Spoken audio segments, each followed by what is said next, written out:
Bonjour, nous allons voir dans ce tutoriel comment avec Illustrator CS6 et Outdoor CAD Tools, un plugin pour Illustrator, nous pouvons réaliser rapidement et d'une manière automatique le calcul d'une aire ou d'un périmètre d'une forme géométrique. Ici nous avons un logo qui est sur une planche de travail de 4 mètres de long. Pour réaliser cela, il nous faut Illustrator CS6, le CS5 marche aussi, le 4 aussi, et le plugin Outdoor Illustrator, Outdoor CAD Tools.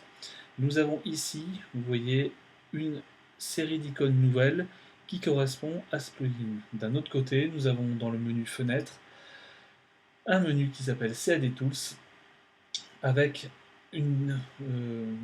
un certain nombre de palettes supplémentaires. Nous allons voir ici que deux fonctions spécifiques de ce plugin, l'aire et le périmètre. Nous aborderons d'autres éléments dans d'autres tutoriaux.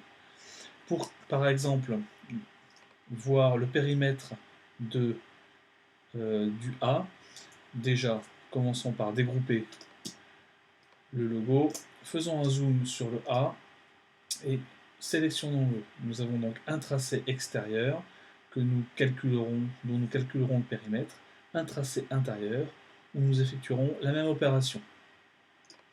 Pour cela, avant toute chose, il faut déjà sélectionner l'icône de label. C'est le premier point. Ensuite, nous allons ouvrir le menu CAD Tools et faire quelques contrôles. Pour cela, nous allons donc aller à Show CAD Labels. Une palette va s'ouvrir. Cette palette est un peu compliquée, mais nous allons voir tout simplement les choses et le paramétrage de cette palette.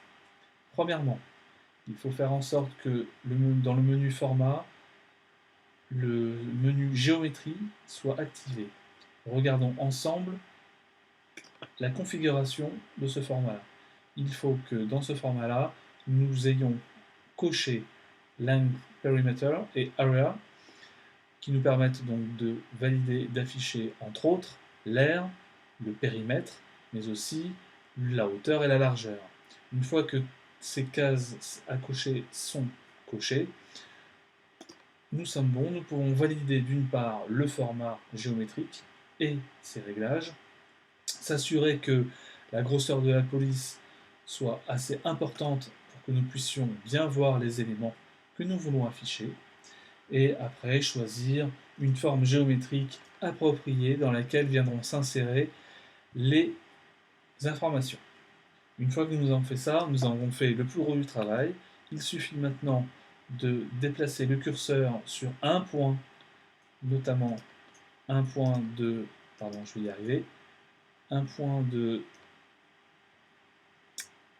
document extérieur, non pas du document, mais du tracé extérieur, et apparaît automatiquement une bulle dans laquelle nous allons avoir les coordonnées x, y, la largeur, la hauteur, mais aussi le périmètre de l'objet. Ici, il n'y a pas d'air parce que nous sommes sur une police qui était vectorisée. Apparemment, cela ne marche pas. Nous faisons la même chose pour le tracé intérieur. Nous cliquons sur un point, nous faisons glisser et nous avons les autres éléments qui apparaissent. Voilà. Si nous avions une forme géométrique créée dans l'instant, allez, soyons sympas, faisons une ellipse, un ovale, nous allons sur label, nous sélectionnons un point d'ancrage, et là c'est pareil, nous avons les mêmes éléments, nous avons donc, vous pouvez voir le périmètre, mais à cela, vous avez aussi l'aire qui est calculée. Dernier point important parce que je crois que moi je suis déjà avec une version que j'ai un peu paramétrée. Nous avons ici des unités qui sont au millimètre, mais il se pourrait que par défaut l'unité sélectionnée par le plugin soit une autre. Pour cela, c'est très simple. Si vous voulez régler l'unité en millimètres, vous allez donc dans Fenêtre, CAD Tools, CAD Tools, CAD Units, et là, vous allez régler millimètres. à ce moment-là, bien entendu, vous aurez exactement la même chose que moi. Merci.